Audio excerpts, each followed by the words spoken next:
নবাব সিরাজউদ্দৌলাকে যখন গ্রেপ্তার করে টেনে হিঁচড়ে নিয়ে যাওয়া হয়, তখন অসংখ্য মানুষ হা করে নীরব দর্শকের মতো সেই দৃশ্য উপভোগ করেছিল। শুধু তাই নয়, পিঠে ছুরিকাঘাত করার পূর্বে নবাবকে কাঁটাওয়ালা সিংহাসন ও ছেঁড়া জুতো দিয়ে যখন অপমান করা হচ্ছিল, তখন শত শত মানুষ সেই কৌতুকে ব্যাপক বিনোদিত হয়েছিল। মাস সাইকোলজিটা একটু খেয়াল করে দেখুন। এই জাতি 200 বছরের গোলামি সাদরে গ্রহণ করেছিল ওভাবেই।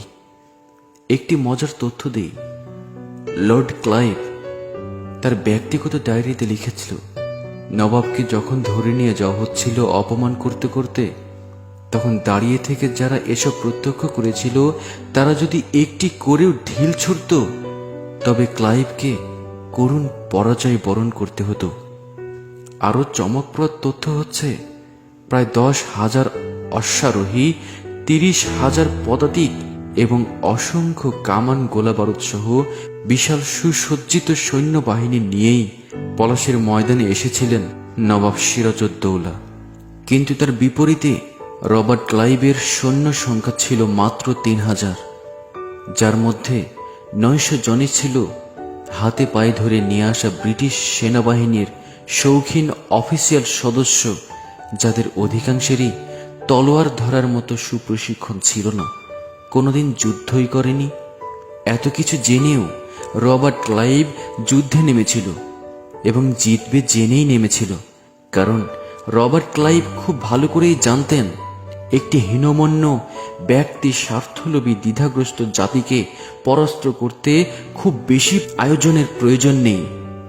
রক্তযুদ্ধ এইসব এদের জন্য মশা মারতে কামান দাগার মতো অবস্থা।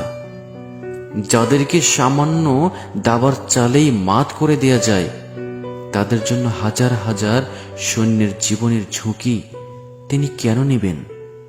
এছাড়াও মির্জাফরকে যখন নবাবীর টোপ গেলানো হয়, রবার্ট ক্লাইভ তখনও জানত যে সিরাজকে পরাজিত করার পর এই বদমাসটি সহ বাকিগুলোর পাছেও লাথি দেওয়া হবে, এবং হয়েছেও তাই। মির্জাফর, অমিচাঁদ, রায়বল্লভ, ঘসেটি বেগম সহ সবগুলোরই করুণ মৃত্যু হয়েছিল। না ভাই, রবার্ট ক্লাইভ মির্জাফরের বেইমানির উপর ভরসা করে যুদ্ধে আসেনি।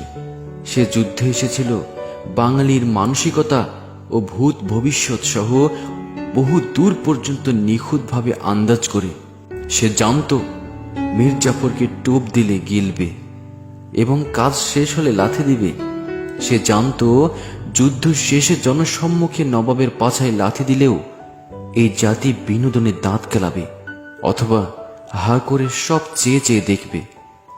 বিনা দ্বিধায় সার্টিফিকেট দেওয়া যায় বাঙালি জাতির মানসিকতা সবচেয়ে নিখুঁতভাবে মাপতে পারা ইতিহাসের প্রথম ব্যক্তিটির নাম রবার্ট ক্লাইভ। আমরা সেই বাঙালি।